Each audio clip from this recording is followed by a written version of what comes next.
महाराष्ट्र की एक रामायण है, भावार्थ रामायण, जिसके प्रणेता हैं संत श्री एकनाथ जी। अपनी रामायण को पूर्ण करके भी भगवान को सुना रहे थे। पैठण की बात है, वो साक्षात भगवान विराजमान होकर श्रवण कर रहे थे।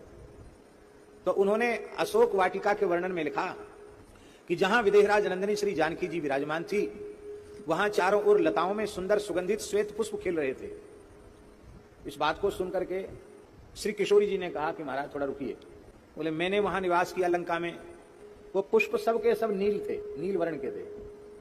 हनुमान जी ने कहा नहीं माता जी, आपको भी लगता कुछ विस्मृति हो रही है, हम तो आपका प्रथम दर्शन करने वहां गए थे, वहां सब पुष्प लाल थे। अब 3 मत हो गए। एकनाथ जी लिख रहे हैं श्वेत, जानकी जी बता रही है नील वर्ण के पुष्प, और हनुमान जी बोल रहे हैं लाल रंग के पुष्प, रक्त वर्ण के पुष्प। एकनाथ जी ने कहा कि भगवती माता हनुमान जी दोनों से कहा महाराज हमको तो जो ध्यान में दिखाई पड़ा वो मैंने लिखा, मैंने कोई कल्पना से नहीं लिखा। भगवान विराजमान थे, भगवान से पूछा गया कि आप फैसला दीजिए, संशोधन होना चाहिए कि नहीं। राम जी ने कहा संशोधन की आवश्यकता नहीं है, श्वेत पुष्प ही थे।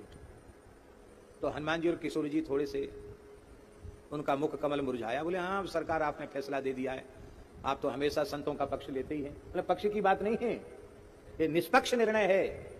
रघुनाथ जी ने निर्णय सुनाया। वस्तुतः पुष्प श्वेत ही थे, किंतु श्री जानकी जी के नेत्रों में मेरा स्वरूप इस प्रकार से समाया हुआ था, नील सरोरोह नीलमणि नील नीलधर श्याम, लाजय तन शोभा नृक कोटि कोटि सतकाम, कि उनको कुछ दूसरा दिखता ही नहीं था, उनकी दृष्टि में मैं ही समाया हुआ था। इसलिए श्वेत वर्ण के पुष्प भी उनको नील वर्ण के दिखाई पड़े।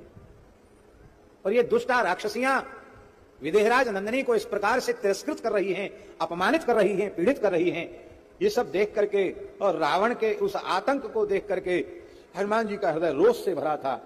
भूत लोचन थे, उनके नेत्र लाल लाल हो रहे थे, इतना लाल हो रहे थे हनुमान जी भीतर से कि उनको सब कुछ लाल दिख रहा था। लेकिन संत की दृष्टि वो एकदम विशुद्ध दृष्टि है, ध्यान में उन्होंने जो देखा वही उन्होंने लिखा।